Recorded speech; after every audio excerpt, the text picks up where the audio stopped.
এখন থেকে আমার সাথে প্রেম করবে তুমি? না, তুমি আমার বয়সে বড়। বড় হয়েছে তো তাতে কি হয়েছে? তুমি শোনোনি, বড়দের সাথেই তো প্রেম করতে হয়। তুমি তো আমার মতো 2 বছরের ছোট্ট। কিন্তু আমি যে আম্মুর থেকে শুনছি তুমি ছোটবেলায় আমাকে কোলে নিয়েও ঘুরেছো। আরে ওসব মিথ্যা কথা, তোমাকে খেপানোর জন্য বলে। যাই হোক, তুমি যাও, আম্মু বাসায় নেই। শাশুড়ি নেই তো কি হয়েছে? তুমি আছো না, আমি তো তোমার কাছে আসছি তোমাকে দেখতে। তাহলে রুমের দরজা আটকে দিছো কেন? দরজা খোলা রেখেও তো আমাকে দেখতে পারো। দেখতে পারবো, কিন্তু দরজা খুলে আমার পিচ্চি জামাইটাকে আদর তো করতে পারবো না, যদি দৌড়ে পালায়। মানে? তারপর অঞ্জলি আপু আমার গাল দুটোকে টেনে বললেন, মানে আমি এখন তোমাকে আদর করব, বুঝেছো আমার বাবুটা? এই বলে অঞ্জলি আপু আমার হাত থেকে ফোনটা কেড়ে নিয়ে আমাকে ধাক্কা দিয়ে বিছানায় ফেলে দেয়। তারপর আমার 2 হাত চেপে ধরে। আমি চিৎকার করে যেই ওকে গালি দিব তখনই অঞ্জলি আপু জোর করে আমার ঠোঁটের সাথে ওনার ঠোঁট চেপে ধরলেন। আমি শত চেষ্টা করেও নিজেকে এই মেয়ের থেকে ছাড়াতে পারছি না। প্রথমবার কারো নরম তুলতুলে ঠোঁটের স্পর্শ পাচ্ছি। বিরক্ত হলেও মনে মনে বেশ ভালোই লাগছে আমার। দীর্ঘ 3 মিনিট আমার ছোট্ট ঠোঁটের উপর অত্যাচার শেষ হলে আমার গালে, মুখে, নাকে, কপালে চুমো খেতে লাগলো। চলুন এর ফাঁকে আপনাদেরকে এদের পরিচয় করিয়ে দিই। আমাদের এই গল্পের নায়কের নাম আবির। পুরো নাম আবির মাহমুদ শান্ত। আবির সবেমাত্র পড়াশোনা শেষ করে 6 মাস যাবৎ চাকরির পেছনে ঘুরছে, কিন্তু কিছুতেই সে একটা চাকরি খুঁজে পাচ্ছে না। বাবা মার দ্বিতীয় সন্তান আবির। ওরা 2 ভাই বোন নেই, আবিরই ছোট। আবির ঢাকায় ওর ফ্যামিলি, ভাইয়া ভাবি আর বাবা মার একটা ফ্ল্যাটে থাকে। আবিরের ভাই সাগর বিবাহিত, তাদের একটা ছোট্ট মেয়েও আছে, নাম জান্নাত। আবিরের ভাইয়া সাগর একটি কোম্পানিতে জব করে, আর আবিরের আব্বু এখানকার একজন স্কুল টিচার। পড়াশোনা শেষ করে দীর্ঘ কয়েক মাস যাবৎ বাসায় বসে খাচ্ছে বলে আবির তার আব্বু আর ভাইয়ের কাছে একরকম মাথার বোঝা হয়ে গেছে। শুধুমাত্র আবির তার ভাবি আখি আর আম্মুর জন্যই এই বাসায় টিকে আছে। কোনো রকম হাত খরচ চালানোর জন্য আবির গল্পের বই লিখে। গল্পের শুরুতে যাকে হলুদ পরি ডাকছিলাম সে হচ্ছে অঞ্জলি আপু, আমাদের বাসার বাড়িওয়ালি আন্টির একমাত্র আদরের মেয়ে। ছোট্টবেলা থেকে শুনে আসছি উনি আমাকে যেখানে সেখানে নিজের স্বামী বলে ডাকে, আমাকে জড়িয়ে ধরে চুমু খেতে বলে, সবার সামনে আমার হাত চেপে ধরে চিৎকার করে ওনাকে বউ বলে ডাকতে বলে। এতদিন থেকে এসব সহ্য করতে করতে আমার অভ্যাস হয়ে গেছে, তাই আর নতুন করে বিরক্ত হই না। আবির অঞ্জলির মুখ থেকে স্বামীর ডাক শুনতে শুনতে নিজের নামটাই ভুলে গেছে, তাই অঞ্জলির কোনো আচরণে আবির কোনো রকম রিয়েক্ট করতে পারে না। একে তো ওদের বাসার বাড়িওয়ালির মেয়ে, তার উপর সবার আদরের, সুতরাং অভিযোগ করার কোনো সুযোগ নেই। আবির তার আম্মুকে অঞ্জলির নামে কোনো অভিযোগ করলেও তার আম্মু সেগুলো হেসে উড়িয়ে দিতে থাকে, একদম পাত্তাই দেয় না। যাই হোক, অনেক হলো, গল্পে ফিরে আসি। গন্ডিটা দীর্ঘ কয়েক মিনিট আমার ঠোঁট, মুখ আর আমার গালের উপর অত্যাচার করার পর আমার বুকের উপর শুয়েই আমার দিকে কেমন হাঁ করে চেয়ে আছে। দুজনে এতটাই কাছাকাছি আছি যে অঞ্জলি আপুর নাকের গরম নিঃশ্বাস আমার একদম মুখে এসে পড়ছে। দেখতে বেশ ভালোই লাগছে। এলোমেলো চুল, কপালে ছোট্ট কালো টিপ, সেই সাথে চোখে কালো কাজল আর মুখে হালকা হলুদ বরণ। এই সৌন্দর্য যেন বলে প্রকাশ করা যাবে না। এই জন্যই কোনো এক মহান কবি হয়তো বলেছিল যে নারীর মুখে হালকা বরণ মানে সে পর। অঞ্জলি আপু তার ব্যতিক্রম নয়। কি হলো, চোখ বন্ধ করলে কেন? চোখটা খোলো আর একটু দেখি তোমাকে। কেন এত দেখতে হবে? আমি কি বাঘ নাকি বানর? কোনোটাই না, তুমি হচ্ছ আমার জান, কলিজা, আমার পিচ্চি স্বামীটা। আমার শরীর দেখছো তুমি? এত বড় শরীরে আমাকে পিচ্চি বলছো? এর মধ্যেই মেন দরজায় কলিং বেলটা বেজে উঠল, আর আবির তাড়াতাড়ি করে অঞ্জলিকে ধাক্কা দিয়ে শরীরের উপর থেকে সরিয়ে ধপাস করে ফ্লোরে ফেলে দিল। মনে হয় কোমরে বেশ ব্যথা পেয়েছে অঞ্জলি। তাড়াতাড়ি উঠে দরজার পাশে গিয়ে লুকিয়ে পড়ল। আবিরের পুরো মুখে অঞ্জলির ঠোঁটের লিপস্টিক সহ থুতু লেগে আছে। আবির তাড়াতাড়ি করে দৌড়ে ওয়াশরুমে গিয়ে আয়নার সামনে দাঁড়িয়ে ফ্রেশ হয়ে নিল। ওইদিকে আবার দরজায় কলিং বেল বেজেই চলেছে। কোনো রকম নিচের মুখটা পরিষ্কার করে আবির তাড়াতাড়ি করে গিয়ে দরজা খুলল। আবির দরজা খুলে দেখে ভাবি এসেছে, অর্থাৎ আখি, সাথে তার মেয়ে, মানে হচ্ছে আবিরের ছোট্ট ভাতিজি। ওর নাম জান্নাত। ও ক্লাস 1-এ পড়ে। দরজা খোলার পর জান্নাত আবিরকে দেখে এক লাফে আবিরের কোলে ওঠে আর আবিরকে জড়িয়ে ধরে, আবিরের চুল টেনে ধরে। আসলে জান্নাত ওর চাচ্চুর ওপর রাগ করেছে। আজ আবির ওকে স্কুল থেকে আনতে চায়নি বলে এত রাগ ওর। প্রতিদিন আবিরই জান্নাতকে স্কুলে দিয়ে আসে এবং ছুটির পর জান্নাতকে বাসায় নিয়ে আসে। চাচ্চুর বাচ্চা চাচ্চু, তুমি আমাকে আজকে স্কুল থেকে নিতে যাওনি কেন? চাচ্চুর বাচ্চা আবার চাচ্চু হয় নাকি? সরি মামুনি, আসলে তোমার চাচ্চুর শরীরটা আজকে একটু খারাপ, তাই যেতে পারিনি। চাচ্চু কাল থেকে তোমাকে নিয়ে আসবে। জান্নাত উত্তরে মাথা নেড়ে ঠিক আছে বলল। তারপর ওরা তিনজন ভেতরে আসলো। অনেকক্ষণ থেকে আবির কিছু মুখে কাটেনি, তাই তার চোখ মুখ শুকানো লাগছে। আবিরের ভাবি আঁখি আবিরের জন্য দুপুরের খাবার সাজিয়ে ড্রয়িং রুমে টেবিলের ওপর রেখে গেলেও আবির সেগুলো ছুঁয়ে পর্যন্ত দেখেনি। কি ব্যাপার, ভাইটার মুখ এমন শুকনো লাগছে কেন? ড্রয়িং রুমে তোর জন্য যে খাবার সাজিয়ে দিয়ে আসলাম, খাসনি কেন? এমনি ভাবি, ক্ষুধা লাগেনি তাই। আমার কাছেও কথা লুকাতে শিখে গেছিস, পাগল কোথাকার। এত হতাশ হচ্ছিস কেন? সবে মাত্র পড়াশোনা শেষ করেছিস, মাত্র কয়েকটা চাকরির ইন্টারভিউ দিতে গিয়েই হাল ছেড়ে দিচ্ছিস। ইন্টারভিউ দিতে থাক ভাই, দেখবি একদিন ঠিকই একটা চাকরি হয়ে যাবে তোর।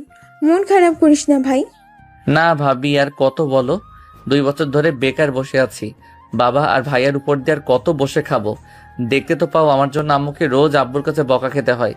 ভাবছি ঢাকা শহরে থেকে যেহেতু চাকরি পাচ্ছি না, তাই অন্য কোথাও যাব। আমাদের ছেড়ে কোথায় যাবি তুই? ইন্টারভিউ দিতে থাক, কিছু না কিছু তো একটা হবেই। এখন আয়, লাঞ্চ করে নে। না খেয়ে না খেয়ে শরীরের কি অবস্থা হয়েছে তোর, দেখেছিস? এই বলে আবির ওর ভাবির পেছনে পেছনেই চলে গেল। আখির কোনো ভাই নেই, তাই আবিরকেই নিজের ছোট ভাইয়ের মতো করে দেখে। আর আবিরও তার ভাবিকে একজন বড় বোনের মতোই সম্মান করে। আখি বাসায় এসে ফ্রেশ হয়ে আবিরের জন্য খাবার নিয়ে আবিরের রুমে আসে। তারপর আবিরকে নিজের হাতে খাবার খাইয়ে দেয়। খাবার খাওয়ার সময় আবিরের চোখ দিয়ে আবেগে পানি চলে আসে। আসলে পরিবারের মধ্যে কেবলমাত্র আবির তার ভাবি আখি আর তার আম্মুর কাছেই প্রিয়। যাই হোক, খাওয়া শেষ হলে আবির বিছানায় শুয়ে শুয়ে তার চাকরির কথা ভাবতে থাকে আর ভাবতে থাকে তার ভাবি আর আম্মুর কথা। সত্যি সত্যি যদি ঢাকা শহরে আবির একটা চাকরি না পায়, তাহলে সে চলবে কিভাবে? সামান্য গল্পের বই লিখে তো আর ফ্যামিলি চালাতে পারবে না সে। এইগুলোই চোখ বুজে ভাবতে ভাবতে হঠাৎ ঘুমিয়ে পড়ে আবির। তারপর আবিরের ঘুম ভাঙে ফোনের রিংটোনের আওয়াজে। হ্যালো, কে বলছেন? বউ বলছি সোনা। কার বউ বলছেন? ছি ছি, স্বামীর নাম আবার মুখে নিতে আছে নাকি? আমি তো তোমার বউ। Sorry, wrong number. আমি এখনো বিয়ে করিনি, রাখছি। ওই স্ট্রবেরি, ফোন কাটবি না বলে দিলাম, না হলে কিন্তু রুমে গিয়ে তোকে তুলে এনে কেলাবো। ঢং করিস না, তাড়াতাড়ি ছাদে আয়, তোকে একটু দেখবো। উফ, আমি এখন যেতে পারবো না, ঘুমাচ্ছি আমি। কোনো দরকার থাকলে ফোনে বলতে পারো। ঠিক আছে, তোমার আসতে হবে না, আমি যাচ্ছি তোমার রুমে। ওয়েট। না না আপু, প্লিজ, তোমাকে আসতে হবে না, আমি যাচ্ছি। কি আর করার, বড় আপু বলেছে যেতে তো হবেই, নয়তো আবার বাসায় এসে আমাকে নিয়ে দরজা বন্ধ করে দিবে আর আমার সাথে উল্টাপাল্টা করবে। ছাদে একা যাওয়া ঠিক হবে না। বজ্জাতটা আবার আমার জন্য কোনো ফাঁদ পেতে রেখেছে কে জানে, তাই সাথে জান্নাতকে নিতে হবে। মনে মনে এইসব কল্পনা করে বিছানা থেকে ওঠে বসলো আবির। তারপর ফ্রেশ হয়ে নিয়ে জান্নাতকে কোলে নিয়ে ওদের বাসায় ছাদে চলে আসলো। ছাদে তখন অনেকগুলো বাচ্চা একসাথে ছোঁয়াছুঁই, তার মধ্যে অঞ্জলিও একজন। সেও যেন শিশুদের সাথে নিজেকে মিশিয়ে ফেলেছে। সবাই পুরো বাসার ছাদে এলোমেলোভাবে দৌড়াচ্ছে। আর ছাদের এক কোণায় আবির দাঁড়িয়ে আছে। আবিরের কোলে জান্নাত তখন চিপস খাচ্ছিল, তাই ওর খেলায় মন নেই। আবিরকে দেখে অঞ্জলি আপু এগিয়ে আসে আর জান্নাতকে উদ্দেশ্য করে বলে, কি খাও জান্নাত? চিপস খাই। তাহলে আমাকে একটু দিতে চাও? ঠিক আছে, এই একটা নাও। মাত্র একটা? ওই একটা চিপস একবার খেলেই তো আমার জামাইটা মারা যাবে। আরেকটা দাও। আর নেই, শেষ সব। ঠিক আছে মামুনি, তাহলে তুমি এখন ওদের কাছে গিয়ে খোলো। আমি এখন একটু তোমার চাচ্চুর সাথে কথা বলি, কেমন? উত্তরে ছোট্ট জান্নাত তখন মাথা নেড়ে হ্যাঁ সম্মতি জানায় আর আবিরের কোল থেকে নামার জন্য নড়াচড়া করতে থাকে। কিন্তু আবির ওকে কোল থেকে নামায় না, কারণ ও সরে গেলেই তো অঞ্জলি আপু আবার আবিরের সাথে দুষ্টুমি শুরু করবে। অঞ্জলি আপু তখন আবিরের দিকে তার চোখ দুটো বড় করে তাকায় আর আবির ভয়ে জান্নাতকে খেলতে নামিয়ে দেয়। ফোনে কি বলছিলে? কোথায় কিছু না তো। তুমি লুঙ্গি পরেছো? বাহ, আজকে তো তোমাকে আরো কিউটের ডিব্বা লাগছে। কে পরিয়ে দিছে লুঙ্গি দেখি তো? আরে আরে ছাড়ো, লুঙ্গি খুলে যাবে তো। আমি এমনিতেই লুঙ্গি পরতে পারি না, ইউটিউবে টিউটোরিয়াল দেখে দেখে পড়ছি। সমস্যা নেই তো, লুঙ্গি খুলে গেলে আমি তোমাকে লুঙ্গি পরিয়ে দেব। কাছে আসো, আজকে তোমার লজ্জা ভেঙে দিব আমি। ছি আপু, তোমার কি কোনো লজ্জা নেই? কি বলছো এসব?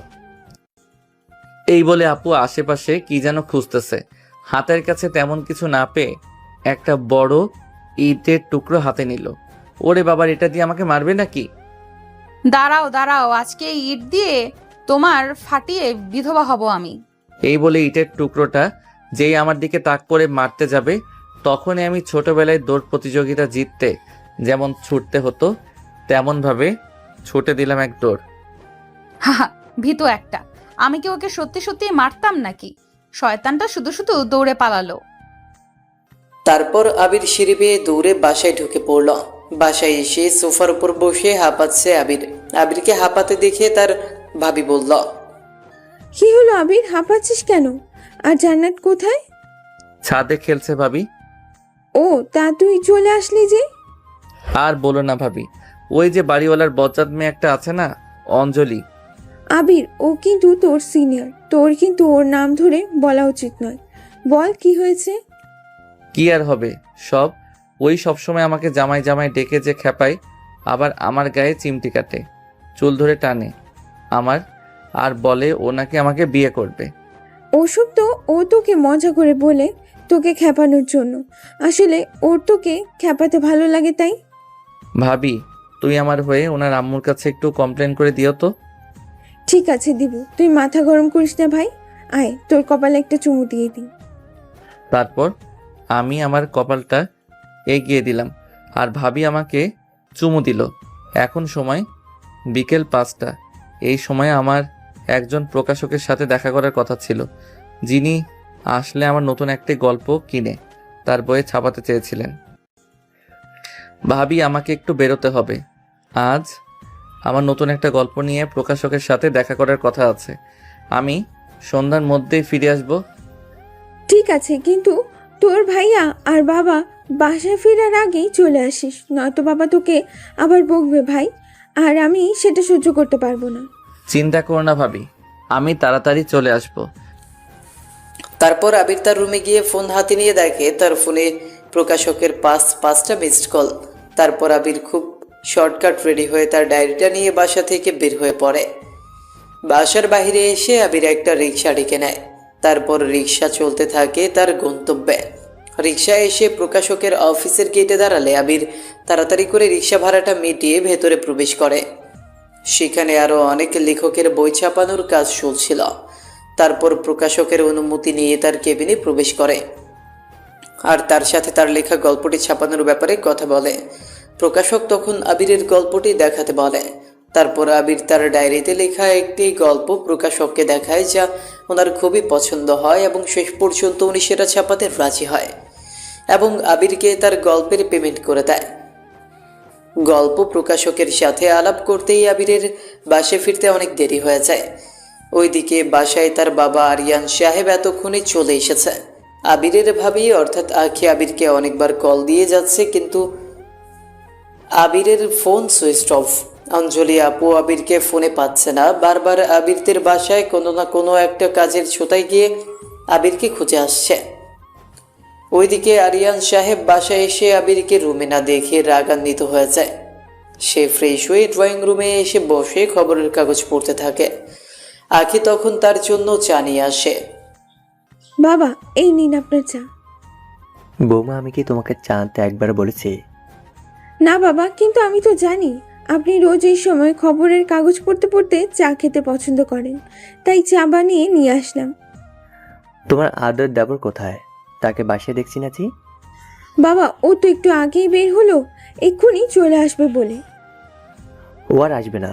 দেখো গিয়ে কোথায় বাজে ছেলেদের সাথে গুন্ডামি করছে, নেশা করছে। যে ছেলের দিন নাই রাত নাই, সারাদিন ঘুম আর বাইরের ঘোরাফেরা, এই ছেলে জীবনও কিছু করতে পারবে না। সারা জীবন আমার গাড়ে বসেই খাবে। বাবা এভাবে বলছেন কেন? আবির তো চাকরি খোঁজার কোনো ত্রুটি রাখছে না। আরে রাখো তো বৌমা, তোমার চেষ্টাও এই সব কিছু দেখানোর চেষ্টা করতেছে। ঠিকমতো চেষ্টা করলে কি আর এতদিনে ও চাকরি না পাওয়া যায়? এর মধ্যে আবির বাসায় ফিরে আসে আর তার বাবাকে দেখে মাথা নিচু করে ফেলে। এই তো এসে গেছে আমার গুণধর ছেলে। কোথায় ছিলে এতক্ষণ? টাকা রোজগার করে ফেললে? কোনো ভদ্রলোকের বাড়ির ছেলে কি এত রাতে বাসার বাইরে থাকে? বাবা আপনি একটু থামেন না, ভাইটা আমার মাত্র বাসায় ফিরলো আর এক্ষুনি আপনি ওকে সব প্রশ্ন করছেন। এই তোমার আশকারিতে এমন হয়েছে। এই বলে আরিয়ান সাহেব রাগ করে উঠে চলে গেল আর আবির সেখানে দাঁড়িয়ে অঝরে কান্না করতে লাগলো। এই পাগল কান্না করছিস কেন? বাবাই তো বকেছে, তার জন্য কষ্ট পাচ্ছিস? চল রুমে চল। তারপর আখি আবিরকে রুমে নিয়ে যায়। তারপর বল, প্রকাশক কি তোর গল্প ছাপাতে রাজি হলো? জি ভাবি, হয়েছে। আর আমাকে অ্যাডভান্স কিছু পেমেন্টও করে দিয়েছে, তাই বাসায় লেট হয়েছে। আলহামদুলিল্লাহ, ঠিক আছে ভাই, তুই তাহলে এখন ফ্রেশ হয়ে নে, আমি তোর জন্য খাবার নিয়ে আসি। এই বলে আখি আবিরের মাথায় হাত বুলিয়ে চলে গেল আর আবির ওয়াশরুমে গিয়ে ফ্রেশ হয়ে নিল। খাবার খাওয়ার সময় আবিরের আব্বুর কথাগুলো মনে পড়লে আবিরের খাবার যেন গলা দিয়ে নামে না। তবুও আখির জোরাজুরিতে আবির খাবারটা খেয়ে নেয়। রাত প্রায় 11টা, তাই খাওয়া শেষে আবির সোজা রুমের লাইট অফ করে শুয়ে পড়ে। পরের দিন সকালে আবিরের ঘুম ভাঙে কারো কাচের ছুরির আওয়াজে। আবির তাকিয়ে দেখে অঞ্জলি আপু তার দিকে তাকিয়ে মুচকি মুচকি হাসছে আর ছুরি দিয়ে আওয়াজ করছে। ঘুমের মধ্যেও এসে জ্বালাচ্ছে। যা যা এখান থেকে। বলেই আবির অন্য পাশে ফিরে শুইল। এই যে মিস্টার বর, ওঠো, এটা স্বপ্ন নয়, সত্যি। তোমাকে এত ঘুমিয়ে থাকতে দেখে আমারই তো ঘুম পাচ্ছে। দাঁড়াও, আমিও আসছি তোমার কাঁথার নিচে। তারপর আমিও চুপি চুপি আবিরের পাশে শুয়ে পড়লাম। গাধাটা এত গভীরভাবে ঘুমাচ্ছে যে আমাকে খেয়ালই করতে পারছে না। একটু পর আবিরের আচমকা আমাকে কোলবালিশ মনে করে বুকের সাথে জড়িয়ে ধরলো। আমার বেশ ভালোই লাগছে। আবির আমাকে এতটাই কাছে জড়িয়ে ধরেছে যে ওর নাকের গরম নিঃশ্বাস আমার মুখে পড়ছে। এবার মনে হচ্ছে দুজন স্বামী স্ত্রী। এই মুহূর্তটাকে আর একটু এগিয়ে নিয়ে যেতে ফোনটা বের করলাম। তারপর আমাদের একটা ছবি উঠিয়ে রাখলাম। ছবি ওঠানোর সময় অঞ্জলি আপুর হাত থেকে হঠাৎ ফোনটা আবিরের মুখের উপর পড়লো আর সাথে সাথে আবিরের ঘুম ভেঙে গেল। আবির চোখ খুলে দেখে অঞ্জলি আপু তাকে আষ্টে পৃষ্ঠে জড়িয়ে ধরে আছে আর ঠোঁট বাঁকিয়ে মেটিমেটি হাসছে। এসব দেখে আবির যেন ভূত দেখার মতো চমকে উঠল। সেই সাথে সাথে অঞ্জলি আপুকে ধাক্কা দিয়ে তার থেকে নিজেকে ছাড়িয়ে নিল। কি হলো, ছাড়লে কেন? বেশ ভালোই তো লাগছিল তোমার জড়িয়ে ধরাতে। আর একটু ধরবে নাকি? সরি, আমি আসলে ইচ্ছে করে তোমাকে জড়িয়ে ধরিনি। আমি তো ঘুমানোর সময় পাশে কোলবালিশ রাখি আর সেটাকেই বুকে জড়িয়ে ধরি। আমার জামাইটা কত বোকা, জ্যান্ত মানুষ আর কোলবালিশের মধ্যে পার্থক্য বোঝে না। বাচ্চা একটা, সমস্যা নেই। বিয়ের পর আমাকে জড়িয়ে ধরো। এখন একটা পাপ্পি দিয়ে দাও তো। কি হলো, কাঁদছো মনে হচ্ছে? তুমি এত সকাল সকাল নতুন বউদের মতো সেজেগুজে আমার পাশে এসে শুয়েছিলে কেন? বাবা জানতে পারলে তো আমাকে মেরেই ফেলবে। ভাববে আপনার সাথে আমি ছি। আর তার চেয়ে বড় কথা, ঘুমালে আমার লুঙ্গি খুলে যায়। হোয়াট? কি বলছো তুমি? ভাগ্যিস তুমি আমাকে কাঁথার নিচ থেকে জড়িয়ে ধরেছিলে, না হলে বিয়ের আগেই তো আর জামাইটা সব দখল করে নিতাম আমি। তা এখন কি তোমার লুঙ্গি ঠিক আছে? চেক করে দেখো তো। ভাবি কোথায়? তুমি দেখো, আমার রুমে হলুদ পেতনি আসছে। কি হয়েছে ভাই, সকাল সকাল চিল্লাচিল্লি করছিস কেন? রাতে স্বপ্ন দেখেছিস নাকি? আরে অঞ্জলি, তুমি এখানে আবিরের রুমে কি করছো? না মানে ভাবি, আমি তো আপনার কাছে আসছিলাম সেফটি পিন লাগিয়ে নেওয়ার জন্য। ভুল করে এই রুমে এসে পড়েছি। কেন, তুমি কি চোখে ঠিক করে দেখতে পাও না? ভাবির রুম আর আমার রুমের তফাৎ বুঝতে পারো না কেন? আহা আবির, বড়দের সাথে কেউ এইভাবে কথা বলে? একটা কথাও বলবি না তুই। যা ওঠ, উঠে নাস্তা করে নে গিয়ে। অঞ্জলি, তুমি আমার সাথে এসো, আমি তোমার সেফটি পিনটা লাগিয়ে দিচ্ছি। আর নাস্তা না করে যেতে দিব না কিন্তু। তারপর ভাবি অঞ্জলি আপুকে তার সাথে নিয়ে অন্য রুমে গেল। যাবার সময় অঞ্জলি আপু আমার দিকে ভুরু কুচকে তাকিয়ে কেমন একটা রাগী এক্সপ্রেশন দিল। দরজার আড়াল হওয়ার সময় অঞ্জলি আপু আমাকে হাত দিয়ে ঘুষি দেখালো। আমি বুঝি না ওর এগুলোর মানে কি। সবাইকে বলে বেড়াবে আমি নাকি ওর জামাই, আর আমার সাথে তো যা যা করে তা তো আপনারা দেখেনি। কেন জানি না অঞ্জলি আপুকে আমার বিরক্ত মনে হয়, আবার ওসবে খুব একটা ভালো লাগে না। যাই হোক, অনেক ভাবনা চিন্তা ছেড়ে বিছানা থেকে উঠে দাঁড়ালাম। তারপর আমাদের আবির মাহমুদ ওয়াশরুমে গিয়ে ফ্রেশ হয়ে নেয়। ফ্রেশ হয়ে এসে লুঙ্গির ভাঁজটা ঠিক করে ব্যালকনিতে এসে দাঁড়িয়ে বই পড়তে থাকে। অনেক বেলা হচ্ছে। এতক্ষণে আবিরের বাবা আরিয়ান সাহেবও ঘুম থেকে উঠে পড়েছে। সে উঠে দেখে তার বৌমা আঁকি কিচেনে নাস্তা বানাচ্ছে, সাথে অঞ্জলিও পাশে দাঁড়িয়ে কফি খাচ্ছে। আঁকি ওকে কফি বানিয়ে দিয়েছে। আরে অঞ্জলি মা, সকাল সকাল আমাদের বাসায় কি মনে করে? কোনো সমস্যা হয়নি তো তোমাদের? অঞ্জলি আপু আরিয়ান সাহেবকে দেখে দ্রুত মাথায় ওড়না দিয়ে সোজা হয়ে দাঁড়িয়ে তাকে সালাম দেয়। যতই হোক হবু শ্বশুর মশাই বলে কথা। জি না আঙ্কেল, কোনো সমস্যা হয়নি, ভাবির কাছে আসছিলাম। ও আচ্ছা, ভালো। তা আজ অবশ্যই আমাদের সাথে নাস্তা করে যেও কিন্তু। বৌমা, নবাবজাতটা কোথায়? ও কি ঘুম থেকে উঠেছে? বেলা 12টার আগে নাকি ঘুমই ভাঙে না ওনার। কে জানি সারা রাত জেগে কি করে কখন ঘুমায়।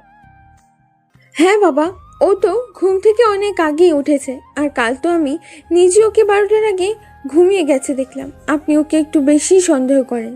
বাবা, আপনি ড্রয়িং রুমে গিয়ে বসুন, আমি নাস্তা দিচ্ছি। ভাবি আঙ্কেল এইসব আবিরকে বলল? এটুকু তো কিছু নয়। আবির একটা চাকরি পাচ্ছে না দেখে বাবা ওকে একটু খারাপ চোখে দেখছেন। বাদ দাও তুমি, এসো নাস্তা করবে আমাদের সাথে। তারপর আঁকি অঞ্জলি আপুর হাত থেকে কফিটা নিয়ে তাকে ড্রয়িং রুমে খাবার টেবিলে বসায়। তারপর সবাইকে নাস্তা প্লেটে সাজিয়ে দেয়। ভাবি আবির নাস্তা করবে না? অঞ্জলির কথায় আঁকি কি বলবে বুঝতে পারছে না। আসলে সে আবিরের বাবার সামনে আবিরকে কখনো খেতে ডাকে না, কারণ একসাথে খেতে বসলেই যদি আবার আরিয়ান সাহেব আবিরকে কোনো না কোনো কথা সরিয়ে দেন এই জন্য। বৌমা, ডাকো ওকে। তারপর আঁকি গিয়ে আবিরকে ডেকে নিয়ে আসে আর তাকে অঞ্জলির পাশে বসতে বলে। বাবা সামনে বসে তাই আবির আর কিছু বলে না, চুপচাপ অঞ্জলি আপুর পাশের চেয়ারটাতে বসে পড়ে। তিনজনই একসাথে নাস্তা করছে। খাবার সময় একটু দুষ্টু বুদ্ধি করে একটা চামচ টেবিলের নিচে ফেলে দেয় অঞ্জলি, আর সেটাকে তুলতে আবির আর অঞ্জলি দুজন একসাথে নিচু হয়। সুযোগ বুঝে অঞ্জলি তার প্ল্যানটাকে কাজে লাগায়। সে হঠাৎ আবিরের ঠোঁটে চুমু দিয়ে বসে। সামনে আবিরের বাবা স্বয়ং বসা, তাই আবির মুখ থেকে কিচ্ছু বলতে পারে না। কিন্তু সেও একদম ছেড়ে দেওয়ার পাত্র নয়। সেও রেগে অঞ্জলি আপুর কোমরে জোরে একটা চিমটি কেটে দেয়, আর অঞ্জলি আপু তাতে চিৎকার করে ওঠে। কি হলো অঞ্জলি মা? জি আঙ্কেল, কিছু না, এই টেবিলের কোণাটা একটু লেগেছে। আঙ্কেল আমার খাওয়া শেষ, আমি এবার তাহলে আসি। আসসালামু আলাইকুম। পাজিটাকে পরে দেখে নিব। আমাকে এত জোরে চিমটি দেওয়া, একটা চুমুই তো দিয়েছিলাম। উফ, কোমরটা লাল করে দিছে আমার পাজিটা। ঠিক আছে মা, মাঝে মাঝে এসো কিন্তু। কত লক্ষ্মী একটা মেয়ে, মাশাআল্লাহ। তারপর আবির খাওয়া শেষ করে চুপচাপ প্লেটে হাত ধুয়ে তার রুমে চলে যায়। বৌমা, তুমি কখন খাবে? এই তো বাবা, আপনারা খেয়ে অফিস গেলে আমি খাবো। সে কি, এক্ষুনি খেয়ে নাও, পরে কাজ করো। আমার খাওয়া শেষ এখন, আর আমার কিছু লাগবে না। তুমি খেতে বসো। আর আমাদের স্কুলে আজ একটা অনুষ্ঠান আছে, আমার ফিরতে একটু লেট হবে। ঠিক আছে বাবা। এই বলে আরিয়ান সাহেব উঠে গেলেন।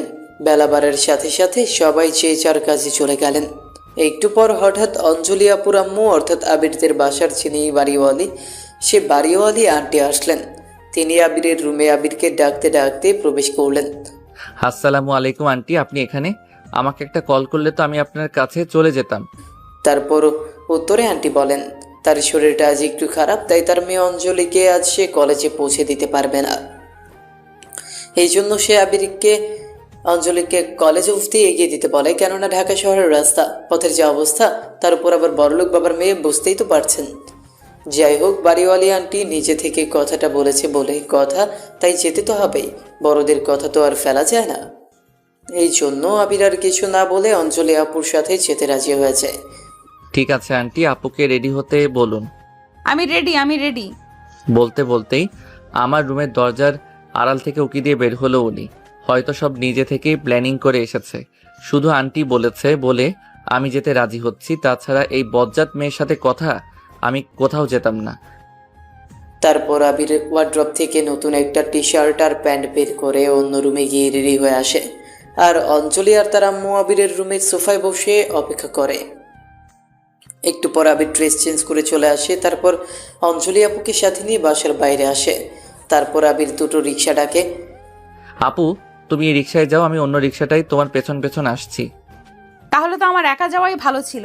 চুপচাপ আমার পাশে এসে বসো। এ মামা, আপনি যান, আমরা এক রিক্সাতেই যাব। না, আমি তোমার পাশে বসতে পারবো না। লোকে দেখলে কি বলবে? যা ইচ্ছা বলুক, তুমি আসবে কি না? আম্মু দেখো, আবির আমার সাথে যাবে না বলছে। আরে ঠিক আছে মামা, আপনাকে যেতে হবে না। আপনি এই 20 টাকা রাখুন, আমরা একটা রিক্সাতেই যাব। এই তো লক্ষ্মী জামাই আমার, এসো এসো। কি আর করার। তারপর আবির অন্য রিক্সাটাকে বিদায় করে অঞ্জলির পাশে গিয়ে বসলো। একটু দূরত্ব বজায় রেখে আর কি। রিক্সা চলতে শুরু করলে অঞ্জলি আপু একটু একটু করে আবিরের দিকে এগোতে থাকে আর আবির একটু একটু করে সাইডে চাপতে থাকে। আরে কি করছো? পড়ে যাবে তো রিক্সা থেকে, চেপে বসো, আমার হাত ধরো। ধরো বলছি। ওরে বাবারে, ধরছি। ধমক দেন কেন? গুড। এইভাবে বউয়ের সব কথা মেনে চলবে। আর এখন থেকে আমাকে বউ বলে ডাকবা। শুধু বাসায় সবার সামনে আপুটা চলবে, একান্তে বউ, ওকে? একবার শুধু বাসায় গেলে বাঁচি, না হলে এই মেয়ের থেকে আরো কি কি যে হুকুম শুনতে হবে তা আল্লাহই জানে। আমি চুপ করে আছি, কোনো কথা বলছি না। আমাকে চুপ থাকতে দেখে অঞ্জলি আপু আমার হাতে ছোট্ট করে একটা কামড় বসিয়ে দিলেন। কি বলেছি মাথায় ঢুকেছে? হ্যাঁ। তারপর আবির সব কিছু ততে দাঁত চেপে সহ্য করে। আর কিছু দূর যেতেই রাস্তার দুটো দিক পড়ে। বাম দিকের রাস্তাটায় কলেজ আর ডান দিকে মোড়। এই মামা, ডান দিকে সোজা লেকের পাড়ে যান। কেন? লেকের পাড়ে গিয়ে কি বাদাম বেচবে নাকি? তোমার কলেজ তো বাম দিকে, তাহলে আমরা ডান দিকে যাব কেন? কারণ আজকে আমি তোমার সাথে সারাদিন ঘুরবো, থাকবো, প্রেম করব, তারপর বিকেলে বাসায় যাব। আর যদি তুমি পালানোর কথা ভাবো চান্দু, তাহলে তোমাকে আমি কি যে করব তা আমি নিজেও জানি না। সকালে আমার কোমরে চিমটি দিয়ে লাল করে দিছো, কিচ্ছু বলিনি। এবার কিন্তু তার প্রতিশোধ নিব। আর তুমি ভালো করে জানো আমি রাগলে কি অবস্থা করব নিজের। সে আবার জানি না। আমার সাথে তো পারবে না, উল্টো নিজেই নিজেকে কষ্ট দিবে। না খেয়ে থাকবে, কারোর সাথে কথা বলবে না, একা একাই বাচ্চাদের মতো কান্না করবে। আর ব্লেড দিয়ে নিজের হাত নিজেই কেটে রক্ত বের করবে, নয়তো দেয়ালের সাথে ফাইট করে নিজের রাগ মেটাবে। তারপর রিক্সা এসে থামতেই ওরা দুজন একসাথে রিক্সা থেকে নেমে রিক্সা ভাড়া মিটিয়ে একটু ভেতরে পার্কের মতো পরিবেশে চলে আসে। ওরা সেখানে এসে দেখে প্রায় সবাই চোরাই চোরাই বেঞ্চে বসে আছে। ওরাও গিয়ে আলাদা একটা গাছের ছায়ায় বেঞ্চে গিয়ে বসে। আপু, আমরা এখানে কেন এলাম? তোমার বয়ফ্রেন্ড দেখা করতে আসবে বুঝি? এই তুই আবার কি বললি আমাকে? এই রে, আবার রেগে গেছে। না মানে সরি। তোমাকে যে আজকে আমি কি করব, ইচ্ছে করছে কামড়ে খেয়ে ফেলি শয়তানটাকে। আমার কোনো বয়ফ্রেন্ড নেই, তুমি জানো না? একটা ছোট জামাই আছে আমার। আচ্ছা। আচ্ছা কি? যাও আমার জন্য ওই ফুল গাছটা থেকে ফুল ছিঁড়ে নিয়ে আসো। অত উঁচু গাছে আমি উঠতে পারবো না। আমি কি স্পাইডারম্যান নাকি? না, তুমি তো আমার হিরো।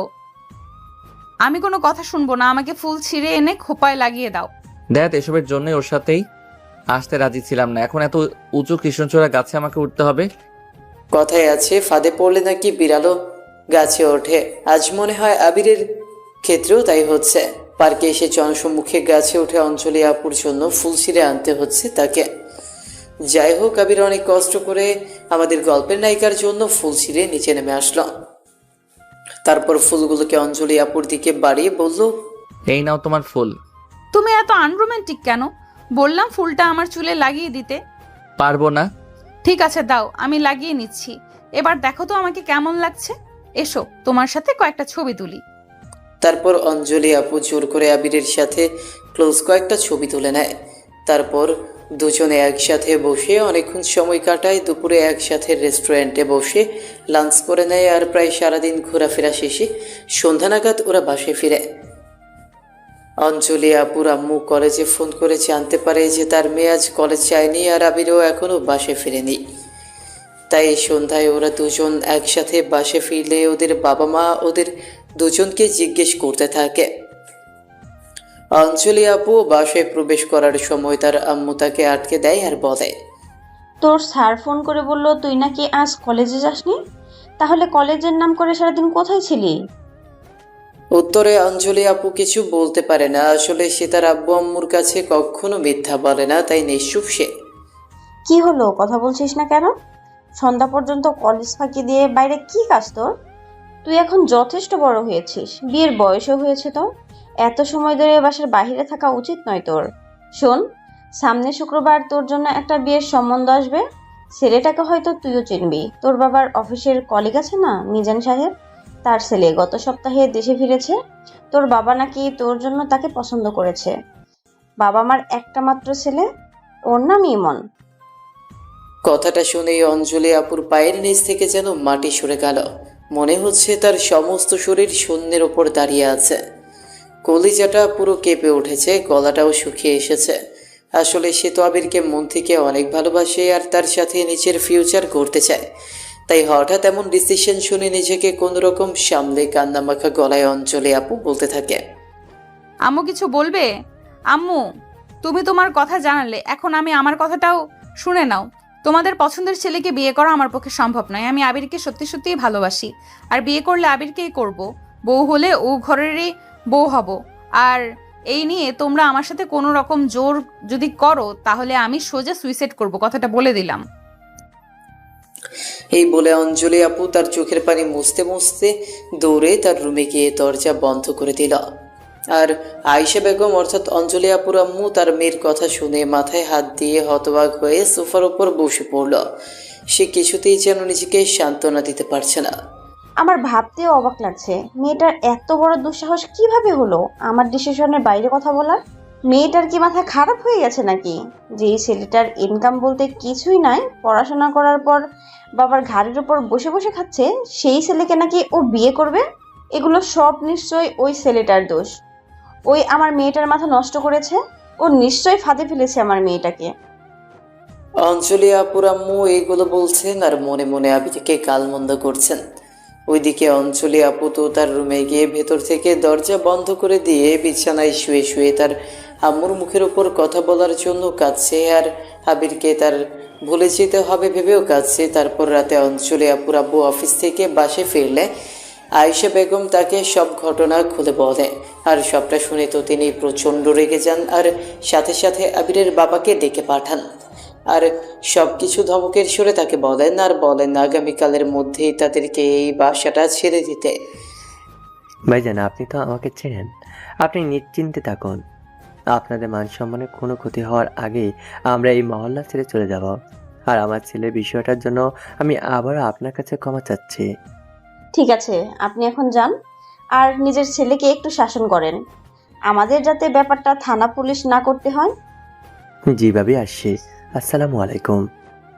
এই বলে আবিরের আব্বু চলে গেলেন। এইদিকে অঞ্জলি আপুর আব্বু আয়েশা বেগমকে বলেন তার মেয়ের উপর নজর রাখতে, আর তাকে ডেকে নিয়ে আসতে বলে। কথা মতো আয়েশা বেগম অঞ্জলি আপুর রুমের দরজার সামনে গিয়ে নক করে। অনেকক্ষণ যাবৎ ডোর নক করার পর অঞ্জলি আপু তার কান্না চোখ মুখ মুছে দরজা খুলে দিল। অঞ্জলি, তুই আর আবিরের সাথে মিশবি না। এতদিন তোরা অনেক মেলামেশা করেছিস, আমি বা তোর বাবা কেউ কিচ্ছুটি বলিনি। আজ বলতে বাধ্য হলাম। তোর বাবা কালকের মধ্যে ওদেরকে বাসা খালি করে দিতে বলেছে। আমি এর মধ্যে আর কোনো ঝামেলা চাই না। কথাটা শুনে আমার কলিজাটা যেন আরো ছিঁড়ে যাচ্ছে। নিঃশ্বাস ভারী হয়ে আসছে, গলা শুকিয়ে কাঠ হয়ে যাচ্ছে। কোনো রকম টেবিলের উপর গ্লাসটা হাতে নিয়ে এক ঢোক পানি খেলাম। এই মুহূর্তে আমার কি করা উচিত কিচ্ছু বুঝতে পারছি না। আমাকে শান্ত হয়ে কিছু একটা ভাবতে হবে, না হলে যে আমি আবিরকে চিরতরের জন্য হারাবো। আবিরকে হারালে আমি বাঁচবো না। আবিরই আমার সব। পুরো দুনিয়া একদিকে হলেও আমার আবির একদিকে। যে করেই হোক আমার বিয়েটা আটকাতে হবে। আয়েশা বেগম তার কথাগুলো বলে চলে যেতেই অঞ্জলি আপু হাউমাউ করে কেঁদে উঠলেন। এদিকে এখন রাত 9:30। আরিয়ান সাহেব বাসায় গিয়ে রাগে ফুঁসতে থাকেন আর তার বৌমা আখিকে বলেন, বৌমা আবিরকে ডেকে নিয়ে এসো। কি হয়েছে বাবা, আপনাকে এত অস্থির দেখাচ্ছে কেন? বৌমার যেটা বললাম সেটা করো, আমাদের সময় বেশি নেই। তারপর বাবার কথা মতো আমি আবিরের রুমের দিকে গেলাম। গিয়ে দেখি আবির ডায়েরিতে তার গল্প লিখছে।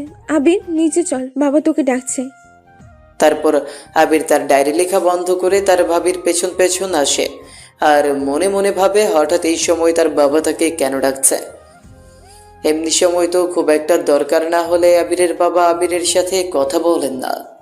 আবির আরিয়ান সাহেবের সামনে এসে দাঁড়াতেই আরিয়ান সাহেব জোরে আবিরের গালে একটা থাপ্পড় বসিয়ে দেয়। আর দ্বিতীয়বার যখন আবিরের গায়ে হাত তুলতে যাবে তখন আখি আবিরের সামনে গিয়ে দাঁড়ায় আর বলে, বাবা ওকে মারছেন কেন, কি হয়েছে? বৌমা তুমি জানো ও কি করেছে? ওকে জিজ্ঞেস করো কোন সাহসে ও বাড়িওয়ালার মেয়েকে নিয়ে চেঁচেছি। আমার বলতো ঘৃণা হচ্ছে। ওর জন্য আজ আমাকে অঞ্জলি বাবার কাছে অপমানিত হতে হলো। জিজ্ঞেস করো অঞ্জলির সাথে কি সম্পর্ক ওর। বাবা আপনি একটু শান্ত হন, আমি আবিরকে খুব করে চিনি, ও আমাদের মান সম্মান হারাতে দিবে না কখনো। আর মান সম্মান কাল সকালে যখন এই বাড়িটা ছেড়ে রাস্তায় গিয়ে থাকতে হবে তখন বুঝবে। বাবা বাড়ি কেন ছাড়তে হবে? এই কুলাঙ্গার ছেলের জন্য অঞ্জলি বাবা আমাকে চাপ জানিয়ে দিছে আগামীকালের মধ্যে আমাদের বাসাটা খালি করে দিতে। ওর জন্য আমাকে আর কত লোকের কাছে নত হতে হবে কে জানে। রাত থাকতে সবকিছু গুছিয়ে নাও, কালকের মধ্যে আমাদের ঘাট ধরে এই বাড়ি থেকে বের করে দেওয়ার আগেই বাড়িটা আমাদের ছাড়তে হবে। আর এসব হচ্ছে এই বদমাশের জন্য। বাবা আমি চুপ, তোর ওই মুখে আর আমাকে বাবা ডাকবি না। এই বলে আরিয়ান সাহেব রাগে হনহন করে ভেতরে চলে গেল আর আবির সেখানে দাঁড়িয়ে দাঁড়িয়ে নীরবে চোখের পানি ফেলতে লাগলো। আবির শান্ত হ, বাবা একটু রেগে আছে, তার কথায় কষ্ট পাস না। আমার এখন এসব অভ্যাস হয়ে গেছে ভাবি, এই বাড়িতে তুমি একমাত্র যে বুঝতে পারো। তারপর আখি আবিরের গালে লক্ষ্য করে দেখে থাপ্পড়টা বেশ জোরেই লেগেছে। আবিরের ফর্সা গালে পুরো আঙ্গুলের ছাপ স্পষ্ট বোঝা যাচ্ছে। আখি আবিরের কাছে গিয়ে আবিরের গালে হাত রেখে নিজেই কান্না করে বলে, ভাই থাপ্পড়টা তোর খুব লেগেছে তাই না? একদম না ভাবি, তবে বাবার কথাগুলো হৃদয়ে যা লেগেছে তার কাছে থাপ্পড় অতি সামান্য। তুমি কেন কান্না করছো ভাবি? তুমি একদম কাঁদবে না, তাহলে কিন্তু আমি আরো বেশি কষ্ট পাবো। কোথায়, আর কাছি না রে পাগল, চল আমি তোর গালে বরফ লাগিয়ে দিই। লাগবে না ভাবি, আমার তেমন কিচ্ছু হয়নি। এর মধ্যে তখন আবার আবিরের বাবা আখিকে তার রুম থেকে ডেকে পাঠায়। তুই যা শুয়ে পড়, আমি দেখছি বাবা কি বলে। তারপর আখি আবিরের চোখের পানি মুছে দেয় আর আবিরকে তার রুমে পাঠিয়ে দেয়। আবির রুমে এসে বিছানায় শুয়ে শুয়ে তার বাবার বলা কথাগুলোতে আবার কষ্ট পেতে থাকে আর আজ হঠাৎ কি ঘটে গেল সেসব ভাবতে থাকে। আমি তো অঞ্জলি আপুকে কোথাও জোর করিনি, বরং উল্টো উনি তো আমাকে সবসময় জোর করে। আমি তো ওনাকে কখনো কোনো বাজে প্রস্তাব দেইনি, তাহলে তারপর কেন উনি বাবাকে আমার নামে উল্টাপাল্টা বললেন? শুধু একটা চাকরি নেই বলে বাবার কাছে কত মান অপমানিত হতে হয়। আসলে এই শহরে একজন বেকার ছেলেই বুঝতে পারে যে বাস্তবতা কতটা কঠিন। বেকার ছেলেদের কোনো গার্লফ্রেন্ড থাকে না কোনো শখের জিনিস। মাঝে মধ্যে তো নিজের ফ্যামিলির লোকও সেই বেকার ছেলেটির শত্রু হয়ে দাঁড়ায় কেবলমাত্র টাকার জন্য। এইগুলো ভাবতে ভাবতে হঠাৎ ক্লান্ত মস্তিষ্কে জ্ঞান হারিয়ে ঘুমিয়ে পড়ে আবির। ওইদিকে অঞ্জলি আপু কান্নায় পাগল প্রায় অবস্থা। যতই হোক দীর্ঘদিনের একতরফা না বলা ভালোবাসা বলে কথা, সহজে কি কেউ আর কাউকে হারাতে চায়? এইভাবেই রাত গভীর হয়ে ভোরের আলো ফুটতে থাকে। এখনো বাসার লোকজন কারো ঘুম ভাঙেনি। তখন অঞ্জলি আপু চুপি চুপি বাসার মেইন দরজা খুলে ওপরে আবিরের বাসায় গিয়ে নক করে। এই সময় সাধারণত আখি ফজরের নামাজ আদায় করতে ওঠে। সে অঞ্জলিকে এত ভোরে দরজায় নক করতে দেখে অবাক হয়ে যায়। আখি দরজা খুলতেই অঞ্জলি আপু জোরে আখিকে জড়িয়ে ধরে কান্না করে দেয়। আসলে আখি আর অঞ্জলি আপুর সম্পর্কটা অনেকটাই ফ্রেন্ডলি, তাই অঞ্জলির মোটামুটি সব কিছুই জানে আখি। ভাবি আমি তোমার পায়ে পড়ি ভাবি, প্লিজ একবার আমাকে আবিরের সাথে দেখা করিয়ে দাও। আমি শুধু ওর সাথে একটু কথা বলে আমার মনটাকে শান্ত করতে চাই ভাবি, আমি আর পারছি না। বাবা কোনো এক ছেলের সাথে আমার বিয়ে ঠিক করেছে, আমি আবিরকে ছাড়া কিভাবে অন্য কাউকে বিয়ে করব ভাবি? আমি যে ওকে না দেখলে কলিজাটা ফেটেই মারা যাব ভাবি। চুপ, কি বলো এগুলো? আবোল তাবোল। যাও, আবিরের রুমের দরজা খোলা আছে, বেশিক্ষণ লেট করো না যেন। বলতেই অঞ্জলি কান্নায় ফুপাতে ফুপাতে আবিরের রুমের দিকে যাচ্ছে। গিয়ে দেখে রুমের দরজাটা খোলা। ভেতরে অল্প আলোর ড্রিম লাইট জ্বলছে, তাতে স্পষ্ট দেখা যাচ্ছে আবির রুমেই আছে। বিছানার উপর হয়ে একটা বালিশ ঝাপটে ধরে কেমন শুয়ে আছে। অঞ্জলি আপু চুপচাপ আবিরের পাশে গিয়ে বসে আবিরের চুলে হাত বুলিয়ে দিতে লাগলো। হঠাৎ কারো স্পর্শ পেয়ে আবির ঘুম থেকে জেগে উঠল। আবির আস্তে আস্তে চোখ খুলে দেখে অঞ্জলি আপু তার পাশে বসে আছে। আপনি এত ভোরে আমার রুমে আবার কি সর্বনাশ করতে এসেছেন? আপনি মানে? এতটাই পর হয়ে গিয়েছি এখন আমাকে আপনি করে বলছো? আপন বলতে কেউ ছিল বুঝি? আমি কি সত্যি তোমার সর্বনাশ করেছি? আমি তো শুধু তোমাকে ভালোই বাসি, এই জন্য একটু পাগলামি করি তোমার সাথে। ছোট থেকে তোমাকে নাম ধরে না ডেকে জামাই বলে ডাকি। এইটা কোনো ফান ছিল না, সত্যি ছিল। আমি সত্যিই তোমাকে বিয়ে করতে চাই, তোমার সাথে থাকতে চাই আবির। বাবা অন্য কোনো এক ছেলের সাথে আমার বিয়ে ঠিক করেছে। আমার এই বিয়েতে কোনো মত নেই। তুমি প্লিজ আমাকে তোমার সাথে দূরে কোথাও নিয়ে চলো, না হলে আমি যে বাঁচবো না। একমাত্র তুমি ছাড়া কোনো ছেলেকে পাশে ভাবলেই ভয়ে আমার নিঃশ্বাস আটকে আসে। সত্যি যদি আমাকে ভালোবাসতেন তাহলে বাবার কাছে আর আমার নামে উল্টাপাল্টা কিছু বলতেন না। আবির বিশ্বাস করো, আমি তোমার বাবাকে তোমার নামে কিচ্ছু বলিনি। থাক, আর মিথ্যা বলতে হবে না। আচ্ছা, আমি কি আপনাকে কখনো জোর করেছিলাম?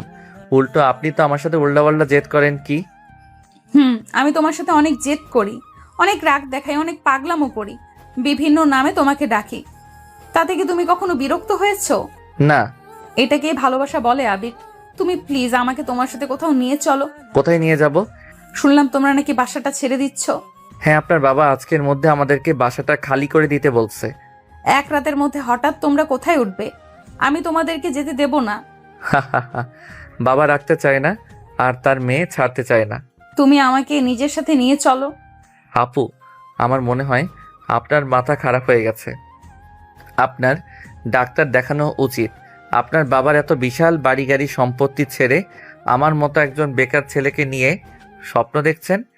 আমার মাথা ঠিকই আছে, তুমি শুধু নিয়ে চলো আমাকে। যত টাকা লাগে আমি দেব। আমার বাবা আমার নামে ব্যাংকে 9 কোটি টাকা মজুত রেখেছে। সারা জীবন বসে খেতে পারবো আমরা। আবেগ থেকে বেরিয়ে বাস্তবে আসুন ম্যাডাম। জীবনটা আসলে যতটা সহজ বলে মনে করছেন ততটা সহজ নয়। জীবনটা অনেক কঠিন। আমি আপনার যোগ্য কখনোই না। এর চেয়ে বরং আপনি সব ভুলে গিয়ে আপনার বাবা মার পছন্দ করা ছেলেকেই বিয়ে করে নিন। এটাই কি তাহলে তোমার শেষ কথা? ঠিক আছে, তুমি তোমার কথা বলে দিয়েছো। তুমি তো আমাকে ভালোবাসো না, বাসবেই বা কেন? সারাক্ষণ শুধু অকারণেই বিরক্ত করে এসেছি তোমাকে, শুধু শুধু অধিকার দেখিয়েছি। ক্ষমা করে দিও আমাকে। আমি খুব শীঘ্রই তোমার থেকে অনেক দূরে চলে যাব, অনেক দূরে। এই পৃথিবী ছেড়েই চলে যাব আমি, কেননা বেঁচে থাকলে তোমার মায়া আর স্মৃতিগুলো আমাকে ভালো থাকতে দিবে না। শেষ দেখা দেখতে এসো আমাকে। আমি চিঠি লিখে বলে যাব, তুমি আমাকে দেখতে না আসা অবধি আমার লাশ যেন কেউ দাফন না করে। কথাগুলো বলেই কান্না করতে করতে দৌড়ে রুম থেকে বেরিয়ে গেল অঞ্জলি। কেন জানি না, আমার মনে হলো কথাগুলো বলতে ওর খুব কষ্ট হচ্ছিল। নিঃশ্বাস আটকে আটকে যাচ্ছিল। ওর লাশ দেখতে যাব মানে কি বলে গেল এটা? কথাটা শুনে আমার বুকটা যেন ব্যথায় ফেটে যাচ্ছে। সত্যি সত্যি ও আবার কিছু করে বসবে না তো? এমন পরিস্থিতিতে আমি বা কি করতে পারি? না না, আমার ওর প্রতি দুর্বল হলে চলবে না। ও হচ্ছে বড়লোক বাবার একমাত্র আদরের মেয়ে, আর আমি সামান্য একজন মধ্যবিত্ত পরিবারের ছেলে। বামন হয়ে চাঁদে হাত দেওয়া অসম্ভব। আবির এগুলো ভাবতে ভাবতে তার ভাবি আঁকি তার রুমে আসে। এসে দেখে আবির বালিশে হেলান দিয়ে বসে আছে। ভাবি, আসলে চুপ, আমি সব জানি। দরজার উপাস থেকে সব শুনেছি। আরে এটাই তো প্রেমে পড়ার বয়স। তুই যতই মুখে অস্বীকার করিস না কেন, মনে মনে তুইও অঞ্জলিকে ভালোবাসিস। একটা ছেলে আর মেয়ে দীর্ঘদিন ধরে একে অপরের সাথে থাকলে এগুলো অটোমেটিক্যালি হয়ে যায়। আমি বলি কি, তুই অঞ্জলির কথা মেনে নেই। তুই ওকে নিয়ে তোর নান্নুর বাসায় চলে যা, পরে যা হবার হবে। না ভাবি, এটা হয় না। আমি অঞ্জলি আপুর যোগ্য না, আর বাবা ভাইয়ের মান সম্মানে আঘাত করে আমি কখনোই এরকম করব না। কিন্তু অঞ্জলি যা বলে গেল তা যদি সত্যি করে ফেলে তাহলে কি হবে? কিছু হবে না ভাবি, ও আবেগের বশে এসব বলছে। আমরা চলে গেলে সবকিছু ঠিক হয়ে যাবে। সব কিছু ঠিক হয়ে গেলেই ভালো। তুই তাহলে এখন উঠে ফ্রেশ হয়ে আয়। আমি তোর জন্য নাস্তা বানিয়ে দিচ্ছি। আজ অনেক কাজ আছে। বিকেলের মধ্যেই ট্রাক চলে আসবে আমাদের সব মালামাল নিয়ে যাওয়ার জন্য। আপাতত আমরা পাশের মহল্লার ছোট্ট একটা বিল্ডিংয়ে উঠবো, পরে আবার বড় বাসা খুঁজে নিব। ওইদিকে অঞ্জলি আপুদের বাসায় এতক্ষণে সবাই উঠে গেছে। আয়েশা বেগম ঘুম থেকে উঠে তার মেয়েকে রুমে না দেখে খোঁজাখুঁজি করতে থাকেন। শেষমেশ বাসার মেন দরজা দিয়ে অঞ্জলি আপু বাসার ভেতর প্রবেশ করলে আয়েশা বেগম বলে, দাঁড়াও, এত ভোরে কোথায় গিয়েছিলে তুমি? জাহান্নামে। তোমার সাহস দেখে অবাক হচ্ছি আমি অঞ্জলি। তুমি কি ওই বদমাশ ছেলের জন্য সব ভুলে গিয়েছো? আমি যে তোমার মা, মার সাথে এভাবে কথা বলে কেউ? তোমার আজ থেকে বাসার বাইরে যাওয়া বন্ধ। যাও, রুমে যাও এক্ষুনি। আমাকে আর রাগিও না। দাঁড়াও, তোমার বাবা ঘুম থেকে উঠলে সব বলছি আমি। তারপর অঞ্জলি আপু নিশ্চুপভাবে কিছু না বলে তার রুমে চলে গেল। এদিকে বেলা বাড়ার সাথে সাথে আবিরদের বাসায় আসবাবপত্র সব কিছু গুছিয়ে নেওয়ার হইচই বাড়ছে। বোমা, সব কিছু ডেকে শুনে গুছিয়ে নাও। আমি পিক আপ বুকিং করে দিয়েছি। বিকেলের মধ্যেই পিক আপ চলে আসবে। আর ওই ছেলেটাকে বলে দিও নতুন বাসায় গিয়ে নতুন আরেকটা কেলেঙ্কারি বাঁধাতে। বাবা, আপনি চিন্তা করবেন না, আমি সব দেখে শুনে নিচ্ছি। আপনি শুধু শুধু আবিরকে দোষারোপ করবেন না। তা কোথায় সে? এখনো ঘুম ভাঙেনি নাকি নবাব জাতের? আবির, আবির, জি বাবা। হাত গুটিয়ে বসে না থেকে এখানে আকির সাথে কাজ করলে তো পারো। বোমা সেই সকাল থেকে একা হাতে সব করছে, আর তুমি মেহমান হয়ে বসে আছো। তখন আবিরের ভাবি আঁখি বুদ্ধি করে বলল, বাবা, আমি ওকে ঘরে ফ্যানগুলো খুলতে পাঠিয়েছিলাম। তারপর আরিয়ান সাহেব আবিরের দিকে চোখ রাঙিয়ে তার রুমে চলে আসলো। ধীরে ধীরে সময় অতিক্রম হতে থাকলো। দুপুরের পর তাদের মালামাল সব নিতে বাসার নিচে পিক আপ চলে আসলো। তারপর ধীরে ধীরে আবিরদের বাসার সব মালামাল গাড়িতে তোলা হলো। দূর থেকে ব্যালকনিতে দাঁড়িয়ে দাঁড়িয়ে সব দেখছিল অঞ্জলি। ভাবছিল এই বুঝি আবির তার হাত ধরে সাহস করে কিছু একটা বলবে। সব মালামাল গাড়িতে উঠে গেলে বাসা থেকে বের হয়ে এক নজরে বাসাটাকে একবার দেখে নিলাম। দীর্ঘ 10 বছর ধরে কত স্মৃতি না জড়িয়ে আছে এই বাসাটা জুড়ে। বিকেল হলেই বাসার ছাদের সেই হই হট্টগোল, খেলাধুলা, আনন্দ, সিঁড়ি বেয়ে অঞ্জলি আপুর সাথে কত দৌড়াদৌড়ি, সব কেমন নীরবাজ। ভাবতেই চোখের কোণ বেয়ে পানি ঝরে পড়ল। দূর থেকে দেখছি অঞ্জলি আপু এলোমেলো চুলে তার রুমের বেলকনিতে দাঁড়িয়ে এক পলকে সব দেখছে। এর মধ্যে হঠাৎ কেউ আমার কাঁধে হাত রাখলো। পেছনে তাকিয়ে দেখি ভাবি। আবির, গাড়িতে উঠ, আমি বাসার চাবিটা আন্টিকে দিয়ে আসছি। তারপর আবিরকে গাড়িতে ড্রাইভারের পাশে বসে আর আঁখি বাসার চাবিটা আয়েশা বেগমের হাতে দিয়ে সেও এসে গাড়িতে ওঠে। এরপর গাড়ি ছেড়ে দেয়। দূর থেকে সব দেখে অঞ্জলি আপু জ্ঞান হারিয়ে ফ্লোরে পড়ে যায়। সকাল গড়িয়ে বিকেল হয়ে গেল, তবুও অঞ্জলির খাবার দাবারের কোনো খেয়াল নেই। তাই আয়েশা বেগম অঞ্জলি আপুকে ডাকতে তার রুমে চাই গিয়ে দেখে অঞ্জলি আপু সেন্সলেস হয়ে মেঝেতে পড়ে আছে। আয়েশা বেগম তখন তাড়াতাড়ি করে গ্লাসে করে জল নিয়ে এসে তার মেয়ের চোখে মুখে ছিটিয়ে দেয়। তারপর অঞ্জলি আপুর জ্ঞান ফিরতেই সে আবারও কেঁদে ওঠে। অঞ্জলি মা, তুই ঠিক আছিস? কি হলো, কথা বলছিস না কেন? তুই কি ওই ছেলের জন্য কান্না করে করেই তোর চোখ দুটোর 12টা বাজাবি নাকি? কি আছে ওই ছেলেটার মধ্যে যা ইমনের মধ্যে নেই? এবার একটু শান্ত হ মা। সকাল থেকে কিচ্ছু খাসনি, তুই এভাবে না খেয়ে থাকলে তো শরীর খারাপ করে বসবে তোর। সামনে তোর বিয়ে, এখন অসুস্থ হওয়া চলবে না। আয়েশা বেগম এগুলো বলে তার মেয়েকে সান্ত্বনা দিতে থাকে আর বোঝাতে থাকে। এদিকে সন্ধ্যা হওয়ার সাথে সাথে আবিররা তাদের কাঙ্ক্ষিত নতুন বাসার সামনে চলে আসে এবং ধীরে ধীরে পিক আপ থেকে তাদের মালামাল নামিয়ে ভেতরে নিতে থাকে। সব কিছু আবার ঠিকঠাক করে গুছিয়ে নিতে নিতে রাত প্রায় 11টা বেজে যায়। এরপর সবাই ক্লান্ত শরীরে বাইরে থেকে খাবার অর্ডার করে নিয়ে এসে খাবার খেয়ে যে যার রুমে শুয়ে যায়। আবিরও আবিরের নতুন রুমে বালিশে মাথা দিয়ে শুয়ে আছে। নতুন বাসার পরিবেশটা একদমই ভালো লাগছে না তার। বিছানায় শুয়ে শুধু এপাশ ওপাশ করছে আবির। হঠাৎ দরজার দিকে তাকিয়ে আবির ভাবছে এই বুঝি দরজায় পর্দা সরিয়ে অঞ্জলি আপু এলো। চোখ থেকে ঘুম যেন হারিয়ে গিয়েছে আবিরের। কিছুতেই ঘুম আর আসছে না ওর। শুধু এপাশ ওপাশ করতে করতে ক্লান্ত শরীর আর ক্লান্ত মস্তিষ্কে আবিরের চোখ বন্ধ হয়ে আসতেই দেখে অঞ্জলি আপু যেন বলছে, আমাকে বাঁচাও আবির, আমাকে বাঁচাও। আমি যে এখান পড়ে যাচ্ছি। না, তুমি পড়বে না। আমার হাত ধরো, আমি তোমাকে পড়ে যেতে দেব না। না আবির, তুমি বুঝি আমাকে আর ধরে রাখতে পারলে না? না অঞ্জলি, তুমি পড়তে পারো না। এই বলে অঞ্জলি কোনো এক পাহাড় থেকে যেন নিচে পড়ে যাচ্ছে, এরকমটাই দেখছি আমি। তারপর আবির চিৎকার করে ঘুম থেকে হঠাৎ চিৎকার করে উঠে বসে। আবিরের সমস্ত শরীর যেন থরথর করে কাঁপছে, গলা শুকিয়ে গেছে, খাট থেকে নিচে নামারও শক্তি পাচ্ছে না আবির। হঠাৎ এত রাতে আবিরের চিৎকার শুনে আখি দৌড়ে আবিরের রুমে আসলো। আবির, কি হয়েছে ভাই? চিৎকার করলি কেন? আর তুই এত রাতে বিছানার উপর না ঘুমিয়ে বসে আছিস যে? আখি বেশ কয়েকবার জিজ্ঞেস করার পরেও কোনো উত্তর না পেয়ে হাত দিয়ে রুমের লাইটের সুইচ অন করে দিল। কি হয়েছে? কিছু না ভাবি। ভাবি আমাকে এক গ্লাস পানি দিবে?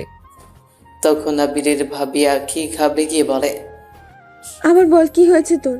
তেমন কিছু নয় ভাবি, আমি একটা খারাপ স্বপ্ন দেখেছি অঞ্জলি আপুকে নিয়ে। কি স্বপ্ন দেখেছিস? তারপর আবির আখিকে সব কথা খুলে বলল। সবটা শুনে আখি আবিরকে সান্ত্বনা দিল আর আবিরকে আবার বিছানায় শুয়ে দিয়ে রুমের লাইট অফ করে চলে গেল। অন্যদিকে আয়েশা বেগম অঞ্জলি আপুকে অনেকবার রাতে খাবারের জন্য ডাকে, কিন্তু কোনো সারা শব্দ পায় না। এত রাত হয়ে গেছে, তবুও অঞ্জলি আপুর কোনো নড়াচড়া টের পাওয়া যাচ্ছে না। তাই সন্দেহবশত তারা দুজন, অর্থাৎ অঞ্জলি আপুর আব্বু আর আম্মু, তারা তাদের মেয়ের রুমের সামনে যায়। অনেক কবার ডাকার পরেও ভেতর থেকে কোনো সারা শব্দ না আসলে আয়েশা বেগম বলে, ও তো আমার মেয়েটা কথা বলছে না কেন? ওর আবার কিছু হয়নি তো? তুমি এক্ষুনি দরজাটা ভেঙে ফেলো। তারপর অঞ্জলির আব্বু আয়েশা বেগমকে বলেন, শান্ত হও, আমি দেখছি। এই বলে তিনি দরজাটা ভেঙে দেন। আর ভেতরে যা দেখেন তার জন্য তারা কেউই প্রস্তুত ছিলেন না। আপনারা কি ভাবছেন অঞ্জলি আপু ফাঁস দিয়েছে? না, অঞ্জলি আপু বিষ খেয়েছে, তবে নিঃশ্বাস এখনো চলছে, জ্ঞান হারিয়ে মুখ দিয়ে লালা ঝরছিল। অজ্ঞান অবস্থায় ফ্লোরে পড়ে আছে ও।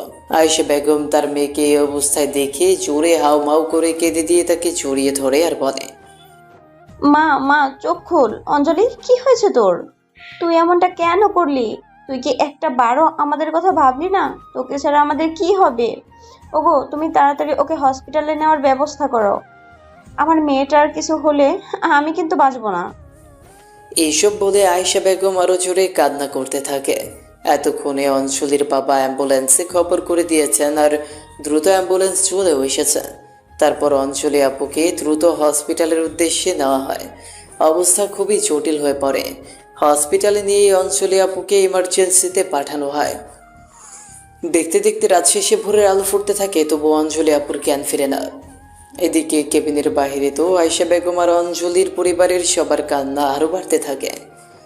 এর মধ্যে একজন ডক্টর অঞ্জলি আপুর কেবিন থেকে বেরিয়ে আসলে আয়েশা বেগম বলে, ডক্টর ডক্টর, আমার মেয়েকে জ্ঞান ফিরেছে। ওর কি অবস্থা এখন? ডক্টর, যত টাকা লাগুক নিন, তবুও আমার মেয়েটাকে আমার কাছে ফিরিয়ে দিন। তখন উত্তরে ডাক্তার বলে, দেখুন, এখন পর্যন্ত কিছু বলা যাচ্ছে না, তবে আমাদের তরফ থেকে যথেষ্ট চেষ্টা চলছে। ভাগ্যিস আপনারা রোগীকে সময় মতো নিয়ে এসেছেন, নয়তো এতক্ষণে কিছু একটা হয়ে যেতে পারতো। এখন পর্যন্ত রোগীর জ্ঞান ফিরে নিয়ে আপনারা আল্লাহকে ডাকুন। এভাবেই 12 ঘন্টা কাটার পর কিছুক্ষণের জন্য অঞ্জলি আপুর জ্ঞান ফিরে আর সে চোখ বন্ধ করে বলে, আবির, আমাকে ছেড়ে যেও না আবির, আমি তোমাকে ছাড়া বাঁচবো না আবির। আবির। ডক্টর, আমাদের মেয়ে এখন কেমন আছে? আমরা কি ওর সাথে দেখা করতে পারবো? না, আপনারা এখন রোগীর সাথে দেখা করতে পারবেন না, তবে রোগী আগের চেয়ে একটু সুস্থ। কিছুক্ষণ আগে চোখ বন্ধ করে আবির নামে কাউকে কিছু একটা বলেছিল। আচ্ছা, আবিরকে? একটা বদমাশ ছেলে, যার জন্য আমার মেয়েটা আজ মরতে বসেছে। দেখুন, এই মুহূর্তে রোগীর মানসিক অবস্থার অবগতির জন্য রোগী যার নাম করছেন তাকে দরকার, তাহলে রোগীর মানসিক পরিবর্তন আসবে, দ্রুত জ্ঞান ফিরবে রোগী। আর আগামী 24 ঘন্টার মধ্যে তা না হলে আমাদের কিছু করা থাকবে না। কথাটা শুনেই সবার হৃদয় কেঁপে ওঠে। আর আয়েশা বেগম তার স্বামীকে নরম সুরে বলেন, অঞ্জলির বাবা, তুমি যেখান থেকেই পারো আবিরদের বাসার ঠিকানা জোগাড় করো। এই মুহূর্তে আমার মেয়েকে বাঁচাতে হলে আর বিকল্প কোনো পথ নেই। সৃষ্টিকর্তা তো মানুষের জন্মের পূর্বেই তার জীবনসঙ্গী নির্ধারণ করে দিয়েছে। আমরা তো তার বিরোধিতা করতে পারবো না। হয়তো আবিরের জন্ম আমার মেয়ের জন্যই হয়েছে। তুমি যাও, এক্ষুনি ওদের বাসা খোঁজার ব্যবস্থা করো। দরকার হয় আমরা ওদের বাসায় গিয়ে ওদের কাছে ক্ষমা চেয়ে নেব।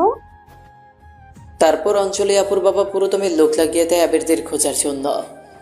ঘন্টা খানিকের মধ্যেই ওদের খোঁজ পেয়ে যায় মহল্লার সবচেয়ে প্রভাবশালী লোক বলে কথা। যাই হোক, আবিরদের বাসার খোঁজ পাবার সঙ্গে সঙ্গে অঞ্জলি আপুর বাবা এবং আয়েশা বেগম দ্রুত সেখানে পৌঁছে যায়। এখন সময় বিকেল 4টা। আরিয়ান সাহেব সবেমাত্র স্কুল থেকে ফিরেছেন। আয়েশা বেগম আবিরদের বাসায় দরজায় গিয়ে নক করতেই আঁকি এসে দরজা খুলে দেয়। দরজা খুলে সামনে তাকাতেই আঁকি হতবাক হয়েছে। আসসালামু আলাইকুম আঙ্কেল আন্টি, আপনারা আমাদের এখানে কি মনে করে? সব বলবো মা, আগে ভেতরে চলো। আমাদের অনেক বড় সর্বনাশ হয়ে গেছে। জি জি, ভেতরে আসুন আন্টি আপনারা। তারপর আঁকি ওনাদেরকে সম্মানের সহিত বাসার ভেতরে এনে ড্রয়িং রুমে বসান আর তাদের খাবার ব্যবস্থা করেন। আন্টি কি খাবেন বলুন? আমি কিছু খাবো না মা, তুমি একটু তোমার শ্বশুর মশাইকে ডেকে দাও। আবির কি বাসায় আছে? জি আন্টি আছে, আমি ওদেরকে ডেকে দিচ্ছি। তারপর আঁকি গিয়ে আবির আর আরিয়ান সাহেবকে ডেকে আনেন। আবির ওনাদেরকে সালাম দিয়ে পাশে দাঁড়ান। ভাই ভাবি, আপনারা আমাদের অবস্থা দেখতেলেন বুঝি? আপনি আর আমাদের লজ্জা দিবেন না। আসলে আমাদের মেয়ে আবিরের জন্য বিষ পান করেছে। কি বলছেন ভাবি? অঞ্জলি মা? হ্যাঁ, আমি ঠিকই বলছি। ও এখনো হসপিটালে ভর্তি। ওর অবস্থা খুবই খারাপ। আসলে ও যে আবিরের প্রতি এতটা সিরিয়াস তা আমরা বুঝতে পারিনি। তারপর আয়েশা বেগম সব ঘটনা ওনাদেরকে খুলে বলেন। সবটা শুনে আবির যেন আর দাঁড়িয়ে থাকতে পারছে না।